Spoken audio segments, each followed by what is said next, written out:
What's up guys, my name is Ace, and today we're going to be talking about a patent that's been floating around for the past couple days. This has been tweeted to me by at least a dozen different people. A lot of people want to know my thoughts on this, so let's just get into it. This patent was filed by Activision, which of course is the publisher for Call of Duty among many other titles. And in this, the thing that has people really concerned, and the reason that it's spreading like wildfire within the Call of Duty community right now, is the first bit. With this patent, they provide a list of parameters of gameplay that are modified based on players' skill level and the corresponding experience for players of different skill levels.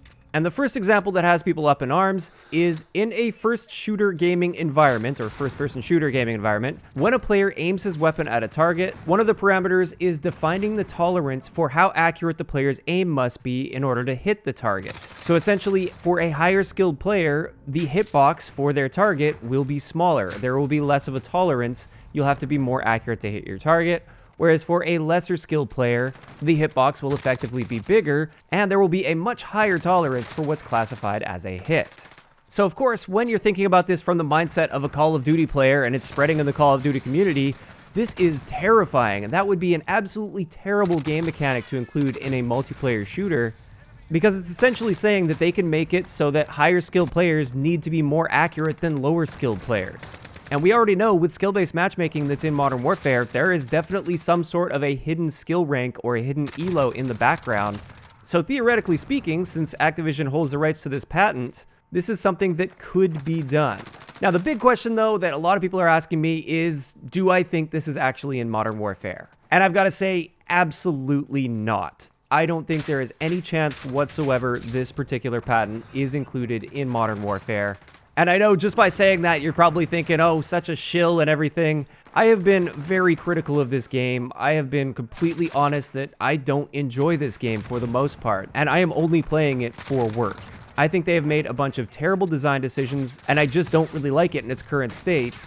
And I've stated this enough on my channel that many people have actually left my channel because I complain too much about this game. So this isn't about being a shill or not. This is just me looking at this patent, looking at the context of this patent, as well as my experience in game, and I just don't think there's any way that this is in the game. I think this is being completely blown out of proportion. And a big reason for this is a lot of people didn't really read past that first part.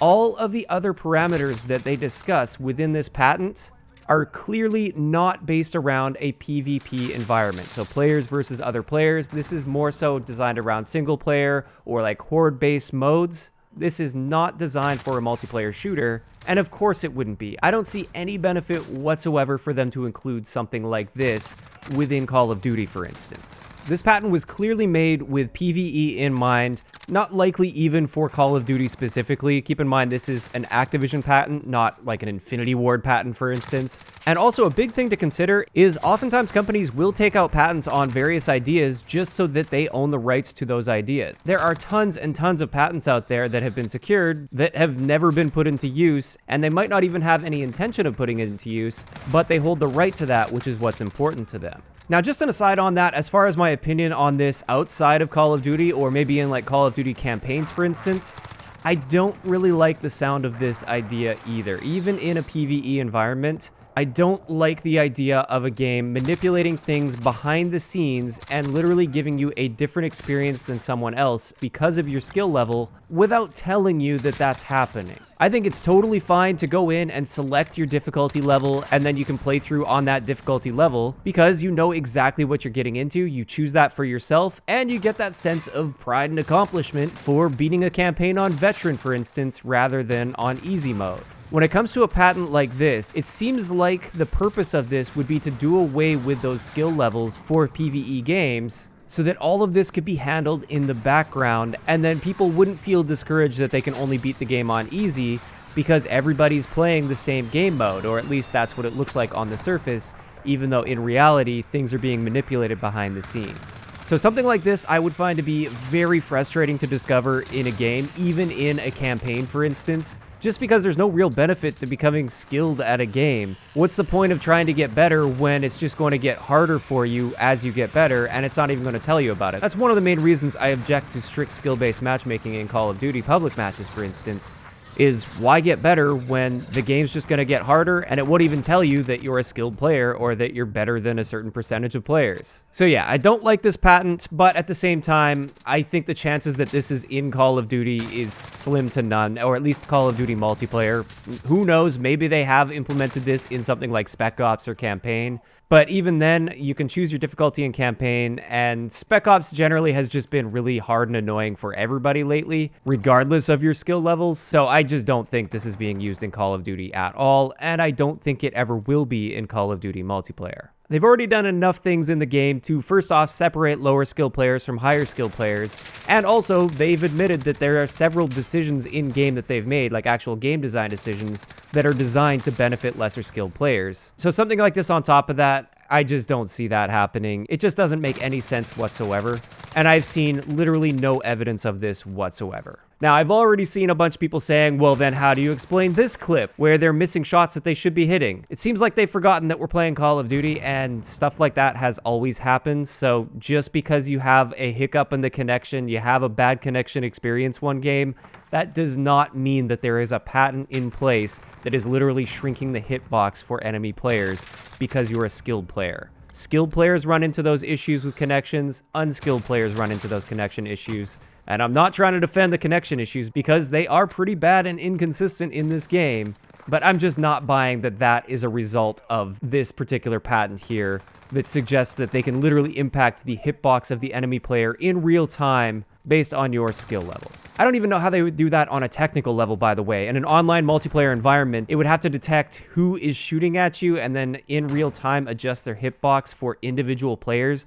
What if there's multiple players shooting at you at any given time? Is your hitbox a different size for different players? That just seems really far-fetched, and also on a technical level, really difficult and resource intensive to completely rework a system like that. I just don't see them investing the time and the resources when there's plenty of easier ways to help beginner players out and push down the more skilled players. So yeah, I think this patent is completely blown out of proportion. People are just now using this as another scapegoat to blame everything on, and I've seen absolutely no real evidence of this whatsoever. Modern Warfare's got its issues, this isn't one of them. Speaking of issues, there's one other topic relating to Modern Warfare that I wanted to address in this video. A lot of YouTubers have already covered this. I've been on vacation, so I haven't been able to cover it quickly and in real time, so that's why I decided I'll just tag it on to the end of this, because a lot of people are wondering about my opinion on this as well. And this is, in Modern Warfare, there is a watch that's attached to a $20 bundle, and with this watch, it will allow you to check how many deaths you have at any given point in time in the actual game itself. And in Modern Warfare, for most of the game modes, this is something that you can't see otherwise. It doesn't show up on the scoreboard. They'll just show your like kills and assists and maybe captures, but they will not show you how many deaths you have in most game modes when looking at the scoreboard. I don't know why they do this. I think it's to protect people's feelings so that they don't have their feelings hurt when they're having a bad game and have a lot of deaths. Maybe they don't want people to back out of games because they notice they're on a big death streak. Or maybe they want to prevent people from bullying people that have a lot of deaths in a match. I don't really know exactly what the purpose of that is, because they do show the deaths after the game. It's just you can't see them in the middle of the game. And I just find that to be very confusing because that is important information to be seeing in the middle of the match. That can often be used to detect who is on a streak and how much of a streak they're on, and therefore you can shift your focus to try and stop that person and kill them before they can get their streaks up. And it's also just information that should be displayed. If you want to see it, especially for yourself, you shouldn't have to buy a $20 bundle in order to get a watch to see that information. So people have asked my opinion on that watch. I find it to be absolutely ridiculous and a horrible implementation.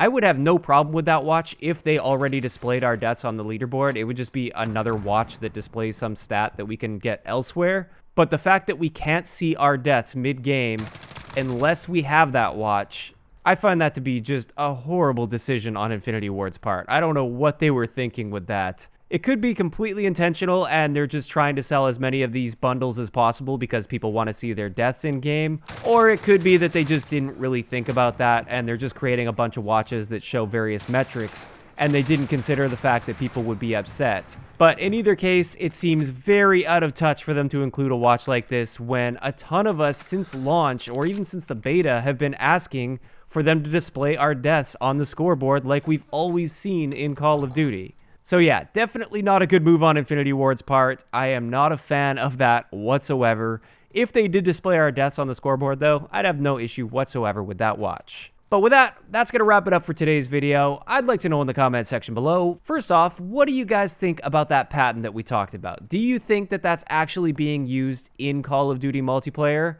Or are you like me and you just don't believe it's there whatsoever for Call of Duty? Also, what do you guys think about the whole watch situation that displays your deaths in-game and that being the only method for you to see your deaths in the middle of a match? Just let me know all of those thoughts in the comment section down below. If you enjoyed the video, a like rating is always appreciated, and don't forget to subscribe for more if you haven't already. I'll talk to you guys next time.